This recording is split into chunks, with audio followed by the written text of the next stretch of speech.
Hey, it's Dwayne King from Guitar Corner, wishing all the CKMS listeners a Merry Christmas and a Happy New Year. Did you know your local library has more than just books? It has a trained librarian that can advise you, assist you, and steer your knowledge quest in the right direction. Visit your local library today.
Push on out this oppression now. Well, I said wake up and rise. Well, I said wake up and rise for yourself and your for yourself now and our baby in real life.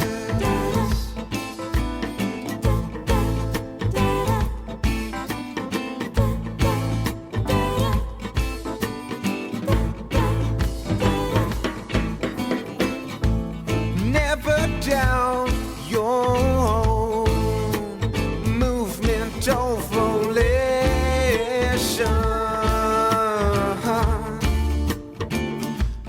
We got to clean our minds, 'cause this corruption is the pollutant.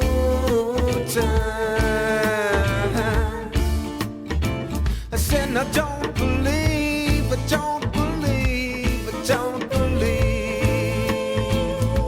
in this confusion.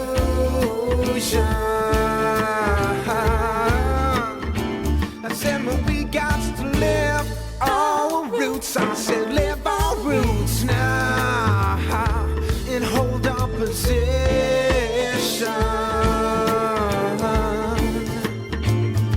Well, we got to wake up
situation hasn't really changed that much. I said this colonial system, you know you just can't trust it. They'll be trying to cover it up with the politics and the games. I said the resistance isn't our people, and it's never ever straight. With 5 centuries behind us now, and pretending they cannot see. I said the federal arm still hands out these pawn-like responsibilities in this judiciary attempt.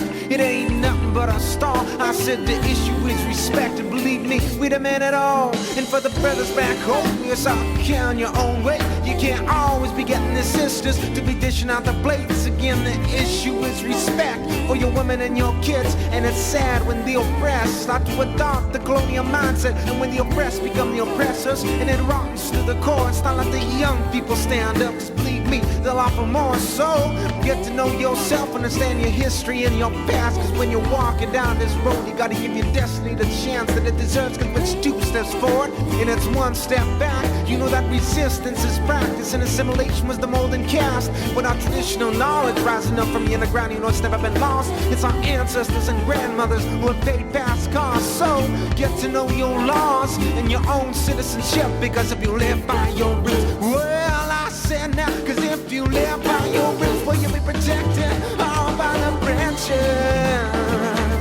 Well, I said wake up and wake up and rise.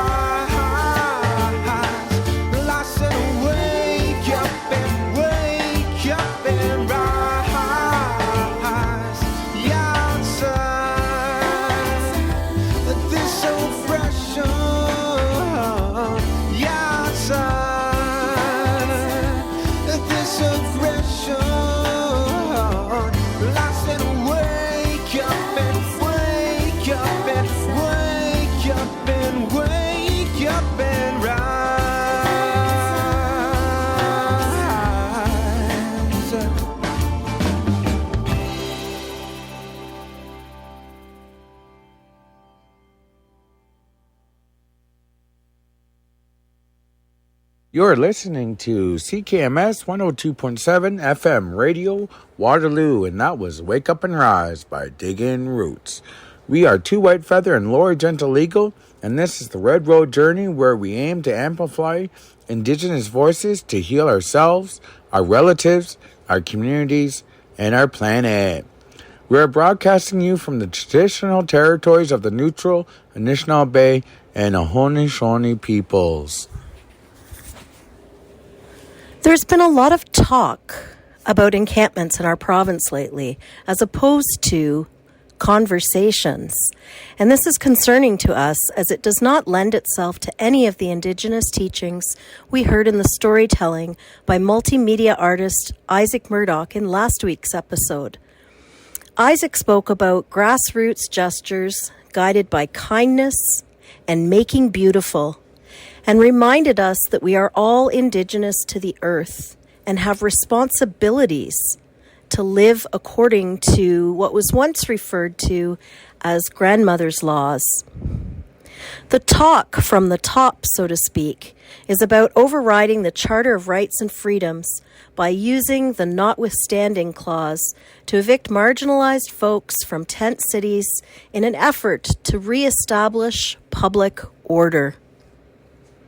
While the powers that be promise more monies for resources like shelters and using hospitals and jails as backup options, those with lived and living experiences, outreach workers, housing advocates, allies, know that shelter beds are full, and in far too many cases, shelters have been failing to meet the needs of those most vulnerable for a while now. And we do not want hospitals and jails as backup options, as this only furthers to stigmatize and criminalize. We already know that it is estimated that 50% of the region's homeless population is Indigenous, and that First Nations, Inuit, and Métis folks are overrepresented in our jails and prisons already. And they are ignored, or worse, left to die in our hospitals. It is time to stop blaming the unhoused for the lack of housing and a colonized capitalist mindset that is all about power, privilege, profits, property and possessions, and has nothing to do with caring for all our relations, community, connection to the earth, the water, and other elements, and of course, land back. We attended a documentary and panel recently coordinated by a research team from Wilfrid Laurier University, University of Guelph, and York University. We're going to play a clip from the documentary, Bridging Divides, Voices and Visions About Homelessness in Mid-Sized Cities. That's what it's called. And then share the discussion that followed, aimed at discovering insights and solutions to build safer and more inclusive communities. They're putting tents out in parks, and it's like, well, it's a public park. They're part of the public. How is that against the law? Give someone a sleeping bag in the middle of winter and say, this is all I can do for you is exhausting sometimes, and it really burns out our team, and it sticks with you. I want to tell people my story, that there is a light at the end of the tunnel, and when there is a light at the end of the tunnel, you have to live in darkness, and I lived in darkness, and I got that, to the end of that tunnel, and I'm still trying to keep on going.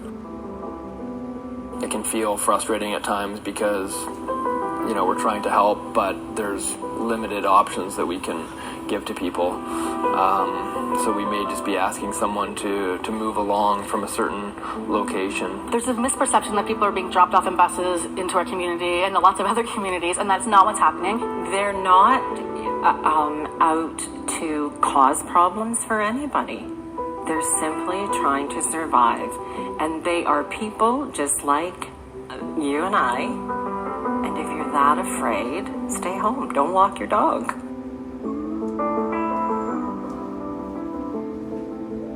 I think for someone to say that if you don't want to see homelessness, then just stay home. Don't go out for dinner. Don't walk your dog. I think that's not really helping the situation, because it's allowing those behaviors to continue. You've got families coming to your restaurant and someone's sitting on your front doorstep, and it's during, your operating hours, and all of a sudden someone's sitting there and they can't be there, right? Because people aren't going to come into your store, where it's a fear of businesses, right, that they won't come into your store. So I think I have been bold, and I'll say, I'm sorry, you got to go. You got to move along. It's understanding everyone's point of view and how do we find a happy medium in the middle. Because I think regardless, it's going to be in someone's backyard. And we also want those people invested in this, because I don't want it to be a situation where people are feeling uncomfortable and unsafe in their own community either, because they are also community members. And a lot of it is breaking down the stigma and helping them understand. I think that it's important for everyone to try to put yourself into other people's shoes. So we're so often stuck in our own viewpoints and our own experiences, but try putting yourself in someone else's shoes. We get a lot of people that don't like these programs, that don't like these things. And a lot of people will say, do these programs help? You know what my answer is to that question? And then I'll end it here.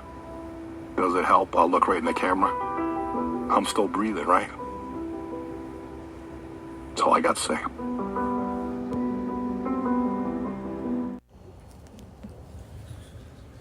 I think as a community, we don't even know who is homeless.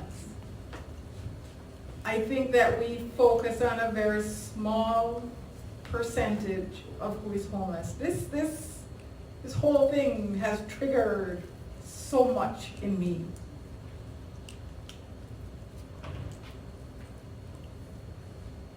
If anybody had told me at any point in my life I would be homeless, I would have laughed at them. I was very privileged growing up. And I moved to Canada to end up homeless and in a shelter. And there is nowhere you can go where you are welcome. Yes, I was in a shelter. I was also working full-time while I was living in that shelter. And the people I worked for were very good to me. That because I had to walk with all my bag and pan and everything every day, I had to take it with me.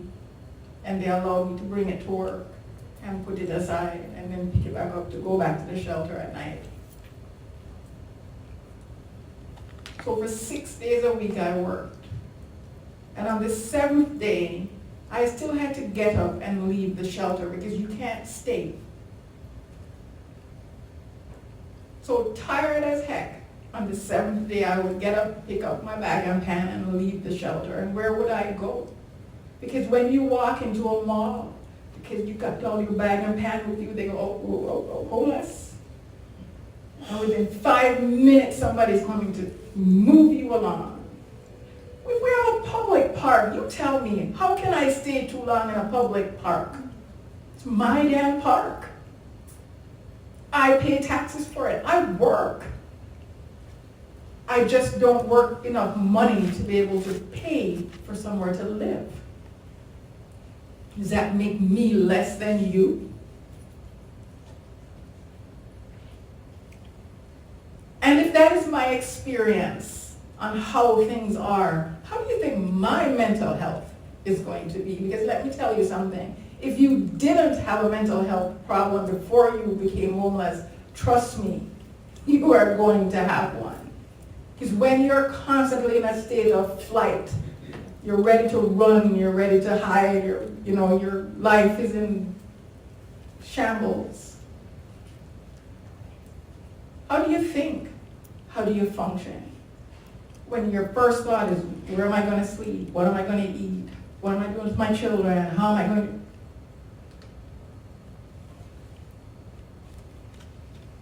And then you wonder how people fall into drugs. Sometimes that's the only avenue they have to cope.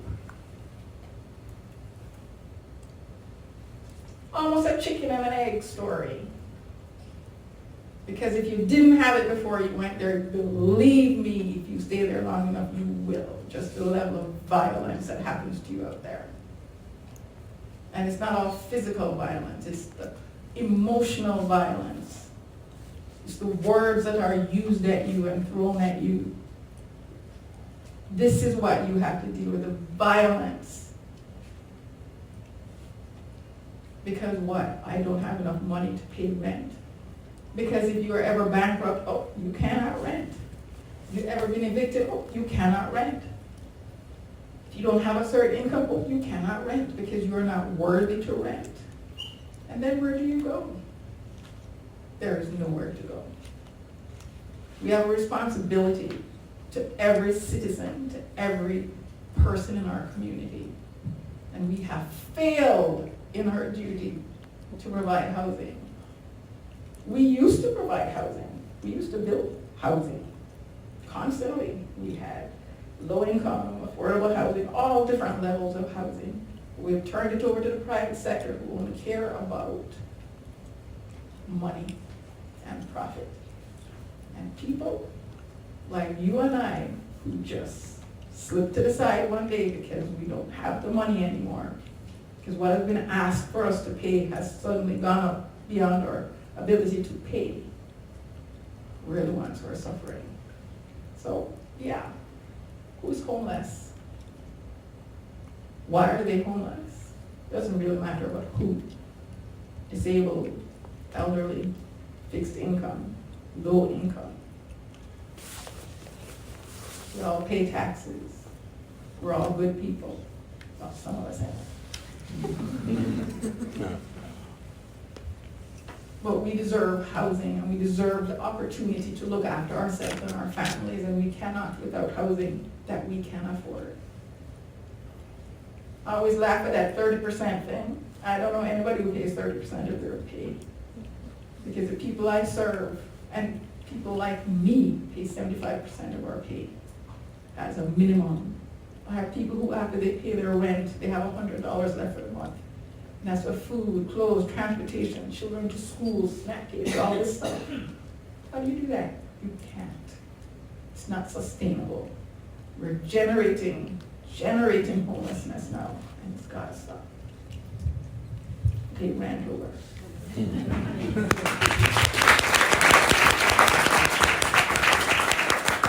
I was going to say that's a tough act to follow. Carrie, sorry. Sorry, but I didn't. That's exactly what I was going to say. But yeah, the question was, what do you see as the biggest obstacle communities are facing right now? Sure. So I just wanted to thank you, Marjorie, for telling your story, and also to Simon in the documentary for sharing his story. So what do I think the biggest barriers are? Well, I'm going to kind of do a bit of research talk, I guess, or policy talk. I think that the federal and provincial governments in our country have forgotten that they have a responsibility to house every citizen in our country. We are one of the wealthiest countries in the world. And I cannot be convinced that we do not have the resources to invest in a housing system that works for everyone.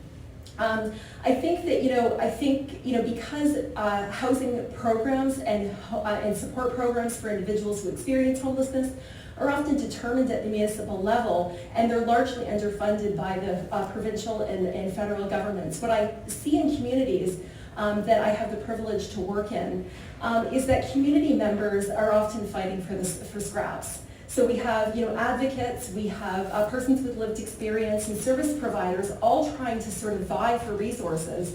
And on the ground, we're sort of struggling to kind of to meet the needs of people that we care about in our communities. And the longer, as Marjorie pointed out, the longer a person spends in a state of homelessness, the more complex their situation becomes. The more kind of suffering is involved, the more expensive the person happens to be. It's actually not a good transaction. If we're just going to think about it from a fiscal perspective, it doesn't make any sense to do it this way. It's actually costing us much more money. In the early 90s, our federal and provincial governments basically got out of funding social housing. And one thing that I'm very, very concerned about when I'm invited to a range of different tables to talk about housing issues is when I hear policymakers talking about affordable housing. It's always a red flag for me. Affordable for whom? So I'm always asking policymakers to start using the term deeply affordable housing. Let's talk about deeply affordable housing. We did have a social housing system that worked at one time. And I think we need to just invest in that social housing system again. If we do that in our communities, market housing, like market landlords can't ask for that much rent because we can flood the market with public housing so that those rents, they won't be able to compete with the cost of public housing. We've starved public housing. It's not such a great place to live, but if you've spent a lot of time in social housing like I have, just visiting social housing, not living in social housing, but the units that I see are in far better condition than what I see in many market units. So I think that's kind of my commentary on all of that. Thank you. And I will say, as someone who only left homelessness because. Whoa. Try this again. As someone who was only able to leave homelessness because of public housing that used to be available in this country, I can tell you a story or two of the difference that it makes for families, for children, and for our entire communities to have spaces that are deeply affordable for people to rent. When I think of the biggest obstacle communities face in addressing homelessness, and there's been some talks lately in letters that some elected officials have signed about what is the municipal level doing, what is the provincial level doing. And I want to take us back to Queen Victoria, because the model that we currently use, which is the property tax model to fund community and social services in the region of Waterloo, is the property tax model is a system that was started in the Victorian era. So for us to think that in 2024 we are going to solve an issue that is ever increasing through a system that was first implemented in Canada in the year of our Lord 1793 seems to be missing the mark on a couple of points, I think, right? And so I think it's important for us to understand the role that all levels of government have, but also the history during the 90s, before my time, but during the 90s when federal and provincial governments downloaded that responsibility to the cities and to municipalities, it created a gap. And so, as Marjorie pointed out, it's about profit instead of people, right? It's about property instead of homes and community. And so, not having a proper system, which is using the property tax system as a way to somehow fund all of the community and social services in a region through municipal dollars, is not enough. It will never be enough. So I think that's one of the biggest obstacles. Yeah, thank you. I mean, it really is hitting home because, of course, you know, Ontario is the only province where housing services are delivered municipally, right? And so that reliance on property tax to fill those gaps, when we know that property tax is not a great revenue source, is regressive in lots of ways, that is really hitting home, as were the comments from all of the panelists. In my chicken scratch, I wrote down that the biggest obstacle was our insistence that some form of capitalism will save us. So I feel like that dovetails well with the themes that other panelists have raised. And I want to break that down just a little bit.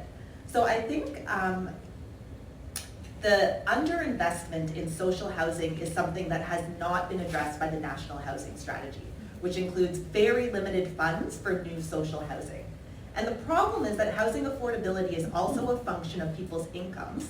And we have been chipping away at all of the social support networks and the social safety nets for so long that people simply have nothing to catch them, right? Our income assistance programs are not adequate to meet private market rents. And because we've chipped away at the social housing sector, they can't get into social housing, and people end up at risk of or experiencing homelessness or living in really substandard private market housing that is not fit for human habitation. And so what really struck me in the film was that all four of, there were four, right? All five of the people, I think, were united in the idea that we need more resources, and I think that's really true. Thank you so much. What fulsome, beautiful answers. We're now going to open the floor, so Carrie is hovering, but in a nice way. Oh, of course, all the way across the floor. Carrie's looking to get her steps in tonight, so this is really helpful. Thank you for sharing the fact that you were working as well as being in that housing, because I hear so many people say, why don't they just get a job? And that was helpful to hear that from you. My question is kind of a big one. What can I as an individual do to make things better? That's a lovely question. Well, there's a lovely pamphlet on the back table. Sorry, I'm just joking. I'm joking a little bit, but in all seriousness, the Unsheltered campaign, which is a group of folks that advocate around issues of homelessness, put together a pamphlet that there are copies on the table that talk about some of the strategies. And so I'm really in response to that question, which often comes up, and I think is a really good one, right? What can we tangibly do? And honestly, I think we need to challenge our governments. A couple weeks ago, a couple months now, I got a phone call. A couple was calling me because they are getting rent evicted. Who has heard about rent evictions? Everybody's heard about rent evictions. How does rent eviction happen? Why is it allowed to happen? Can you imagine that in one fell swoop, 90 apartments are vacated and these people have nowhere to go? And I'm talking about the generation of homelessness. We're making it happen now. So we have buildings that have been there for years, people who have lived places for 20 years, 15 years. And because they've been there that long, they can only get the 2% raise, Next thing you know, construction has to happen, and we can't have you here anymore. You have 6 months to move out. That's nice. We'll give you double your rent. We'll give you $6,000 if you move out early. That's nice. That's not going to help you get somewhere to live. That's not going to be sustainable for you. Why are we allowing these things to happen? Why are they allowing them to happen? It's a very good question. The government has pulled its hands away from everything because it's money. Whose money? And it's our money. Who's making the money when that happens? Well, think about it. Who owns these buildings? They're all numbered corporations. We have privatized housing, and who owns the housing are big corporations. Some of them have our pensions in them. A lot of these big businesses were under numbered companies, so you don't really know who runs them, but they have nothing to do with regular landlords. This is a big, big business, and the only thing they're doing is making money off people. And we need to stop that. They need to be identified. We need to know who owns these buildings, who these corporations are, and the government needs to bring real legislation to stop renovations from happening. So that's one thing you can do.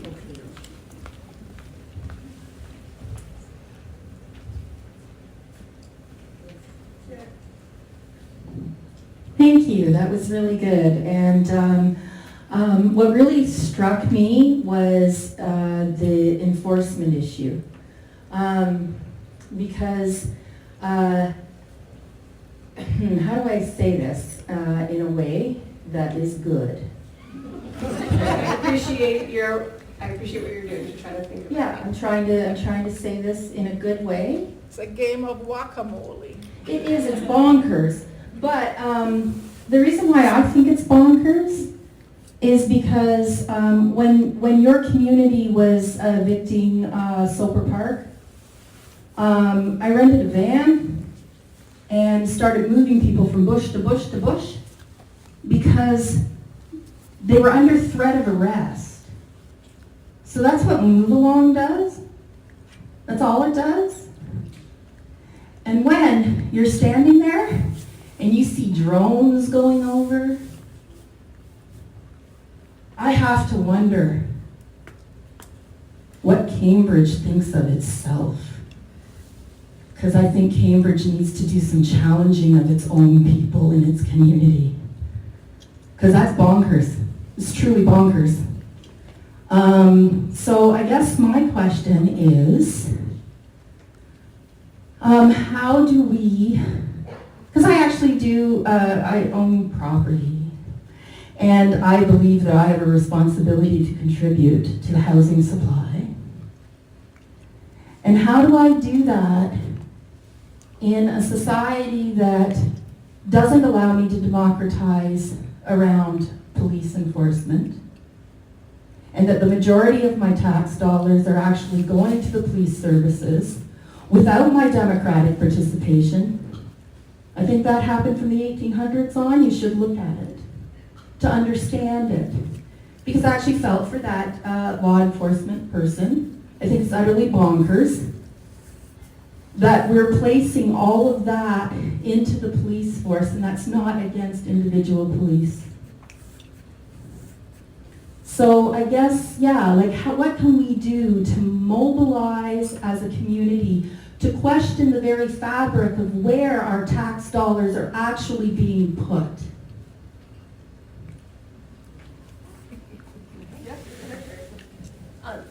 So I think, so imagine if in downtown Toronto tonight, I hope this doesn't happen, some natural disaster hit, and thousands of people were left without a home. We would not let any of those people go for years of their lives without a place to go immediately. And in many of our communities, in fact, if there were no running water or no resources, we would bring in the military and address the needs of the people that were displaced as a result of that. Individuals who are living largely with mental illness and substance use disorders in our communities are facing a stigmatized health conditions. They are health conditions. And because of that, we feel like we don't need to meet their needs. And so to answer your question, what I would say is that, again, I think we shouldn't be looking to our municipal government. We should be looking to, provincial and federal governments to come in and provide adequate resources, because I think we're just left all on the ground trying to sort of fight over what's available. It's a travesty that we live in communities where we have, a large more people who are unhoused in our communities than shelter beds that are available. That should never happen. That's why encampments exist. And the shelters that exist, cannot meet the needs of everyone in the community and are turning people away. I'm sure that there are people here who work at shelters and have to, live with the kind of moral distress every single shift of turning people away over and over again because you don't have a bed available to them. So I guess my answer to that question is I think we should be looking provincially and federally rather than kind of looking at law enforcement who are, I was talking with Erin before this event and said that I had the honor of interviewing a police officer in recent weeks, and that person described in detail their experience of having to clear encampments and not wanting to do it and feeling like they were an agent of the state and not and wishing that they could do something that was different, but they didn't have control of that situation. So.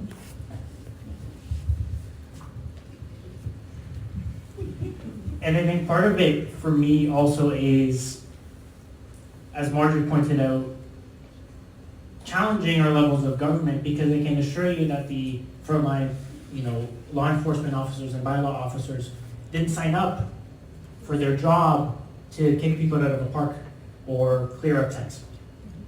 And they have a lot of aspects of their job, and I'll say especially in Cambridge, as someone who works in Cambridge, there are areas of bylaw that aren't being dealt with right now because in the last 3 weeks, they've had 5 encampments to clear up.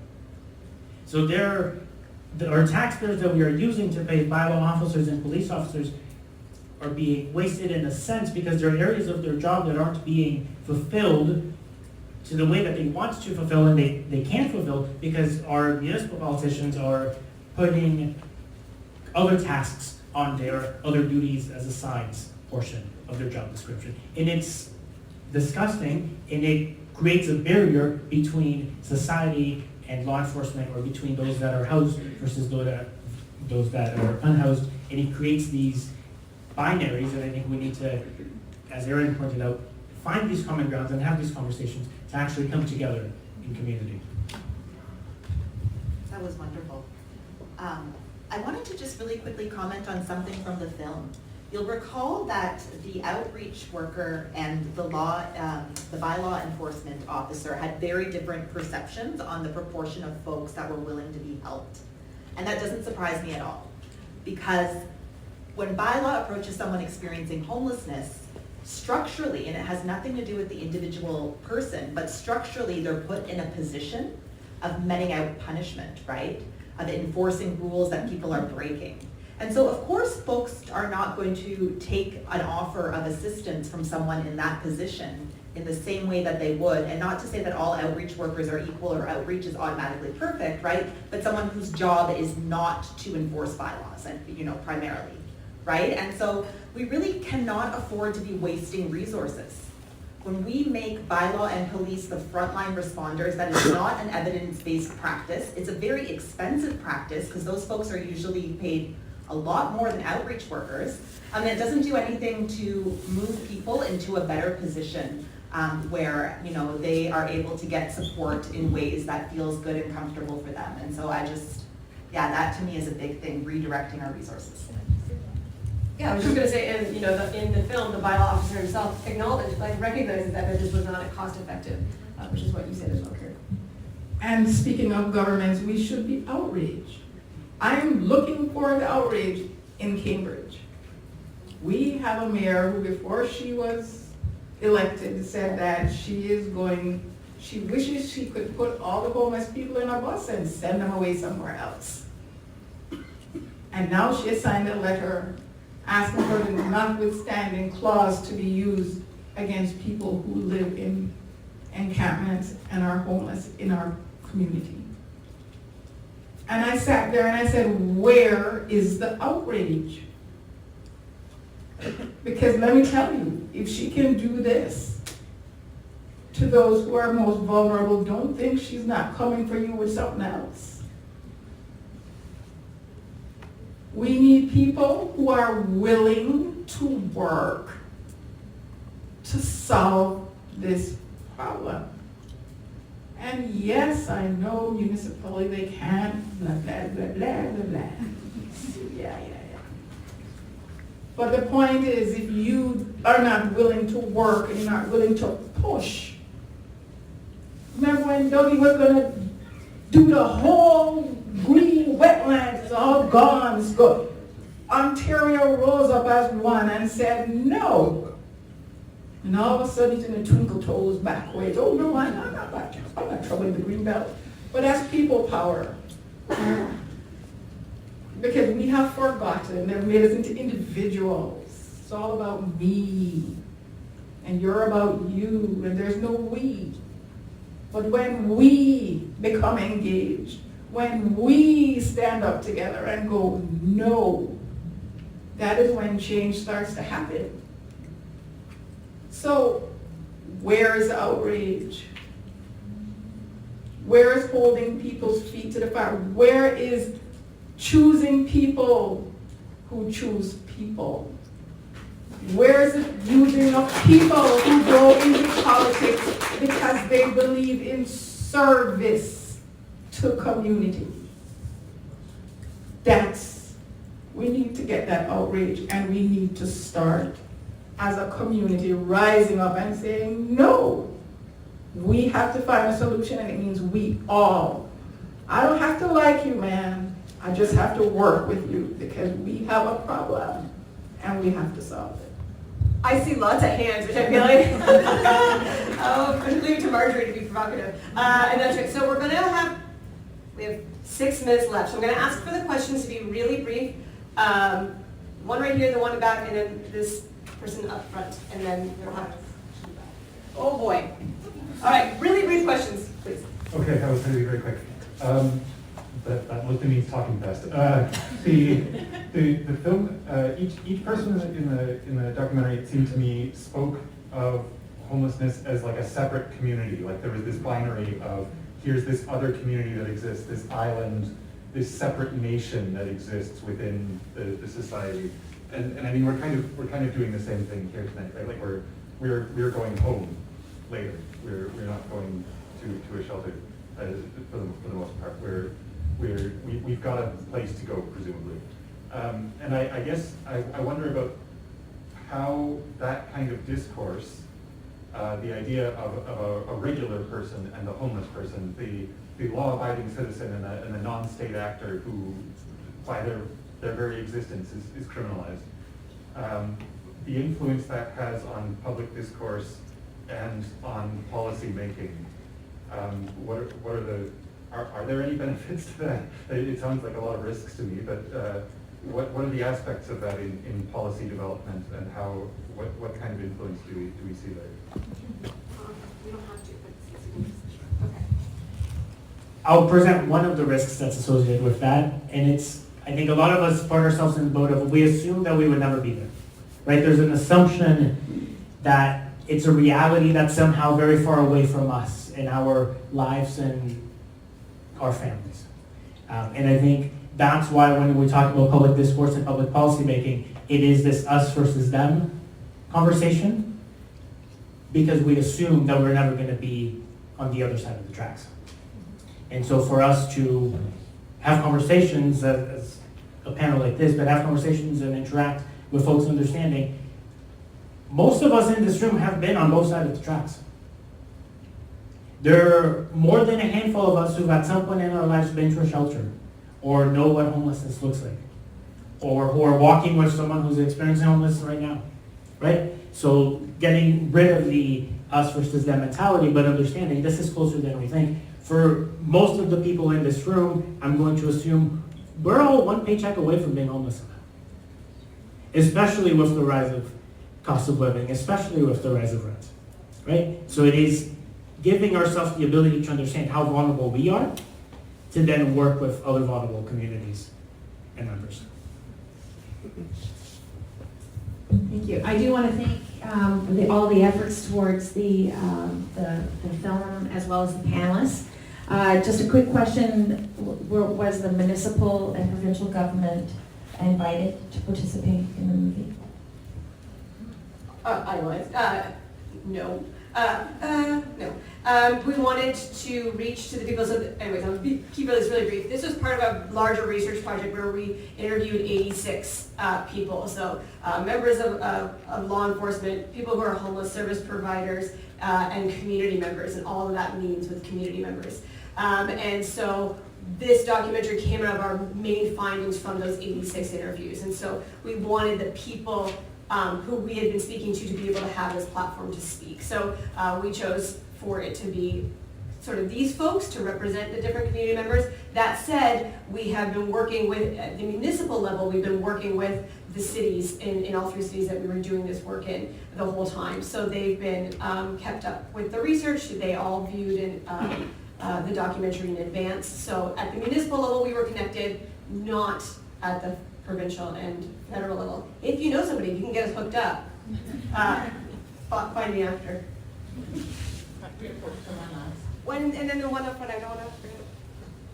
Yes, my name is John. I'm from the Property Taxpayers Alliance. We're an organization that's looked for efficient and effective use of the property taxes that are collected from the homeowners in Cambridge.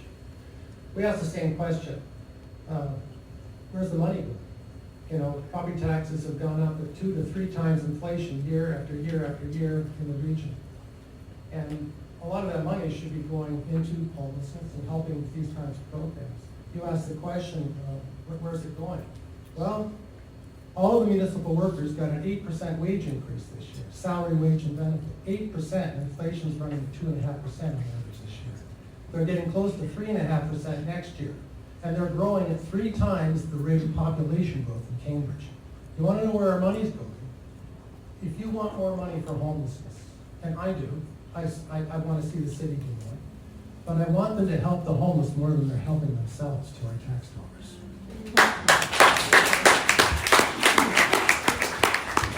For the sake of time, we'll just go to our last question. I'm sure, sorry.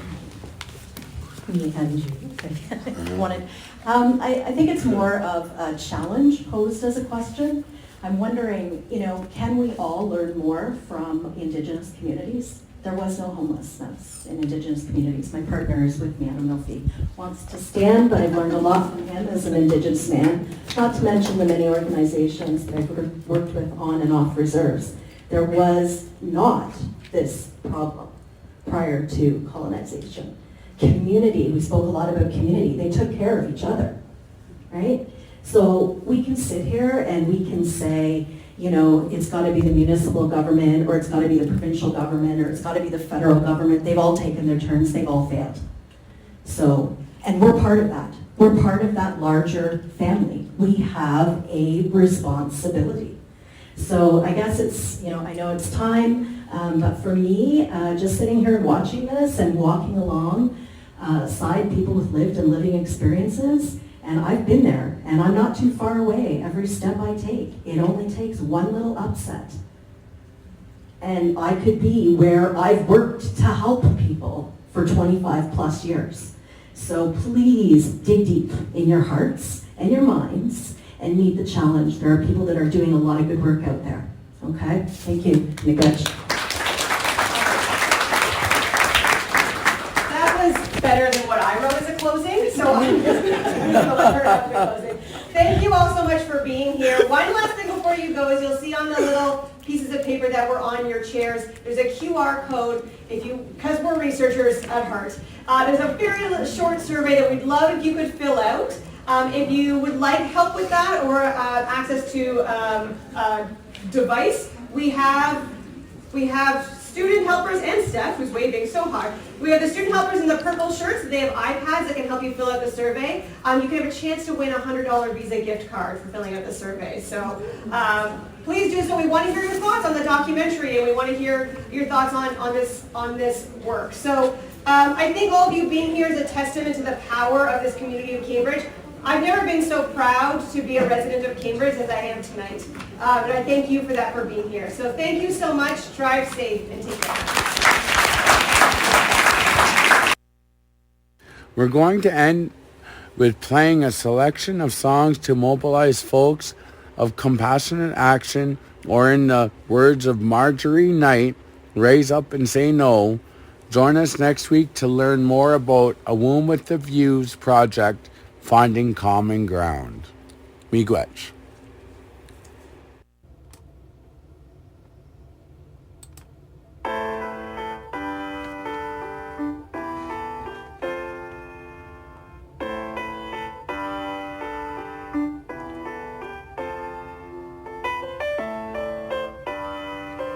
This is Eminem, Broken People, featuring Rag and Bone Man and Jelly Roll. We're broken people now. We're burning out. So cold and bleeding now, now. Gonna let you down. We're broken people now.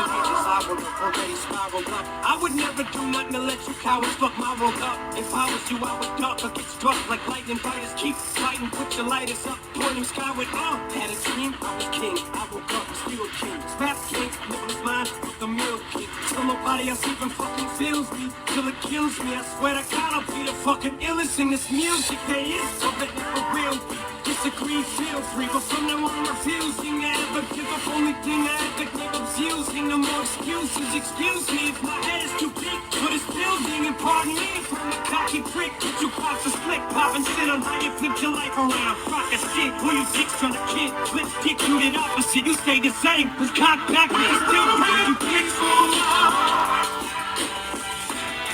We're burning out. So cold, I'm bleeding now. Gonna let you down.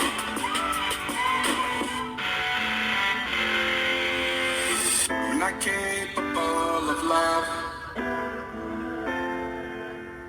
There's something broken inside of me.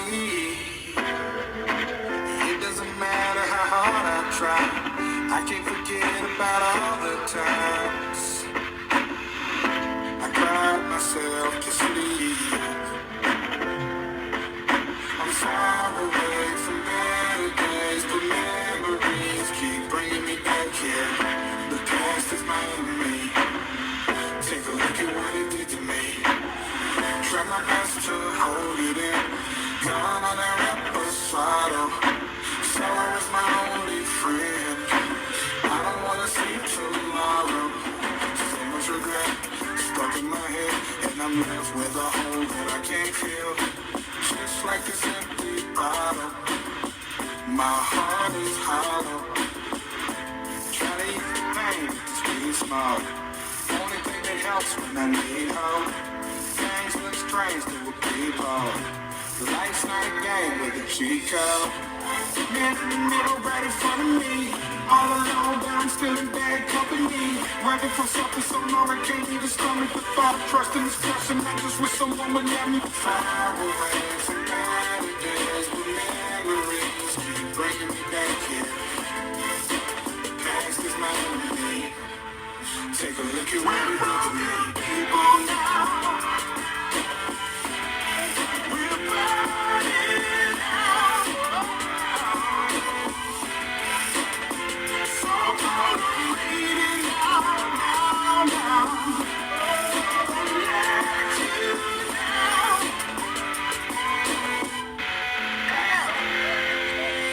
Broken, we ain't beaten. There's no glory in defeat. We won't fall into the cracks between our streets. We're broken people now. We're broken people now. We're broken people now.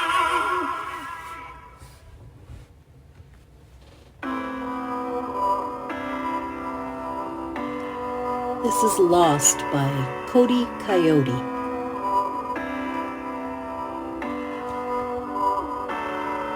Have you ever been trapped and you felt so stuck? When you look around, there's no one to trust. You've got nothing left, yet they all want more. Putting up your walls, closing off all doors. Have you ever been asked to be their support? If they won't be found when you need someone. You're becoming desperate for some help when you suffer in silence by yourself. Who do you turn to? Where do you go? Is anybody listening? Do they know? When do you give in? When do you fold? The signs you're giving, do they show? Why do I feel so lost? I don't know where to go next. I've never been so lost. Is this where the road ends? Why do I feel so lost? I don't know where to go next. I've never been so lost. Is this where the road ends?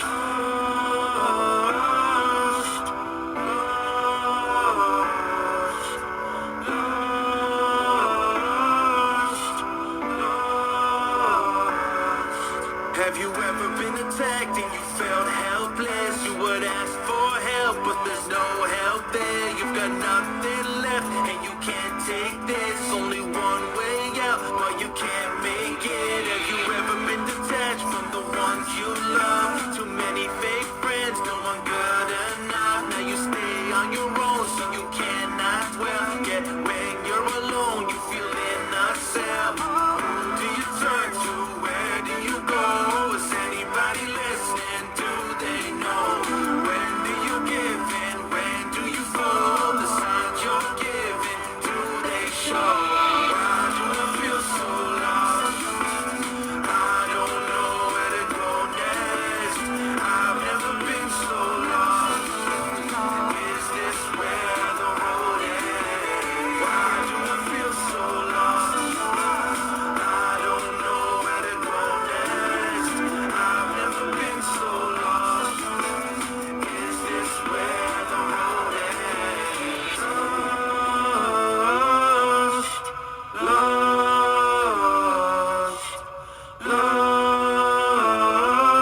lost, lost.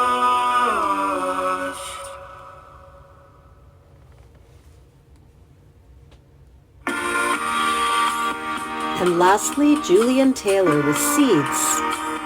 Thanks for listening. See you next week. Now here you are, you're in full flower. You're flexible and all your power. You got all the sunlight in the air that you need. They tried to bury us, but they didn't know we were seeds.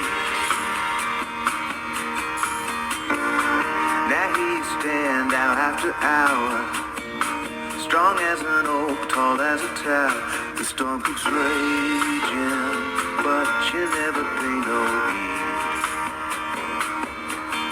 They tried to bury us, but they didn't know we were seeds.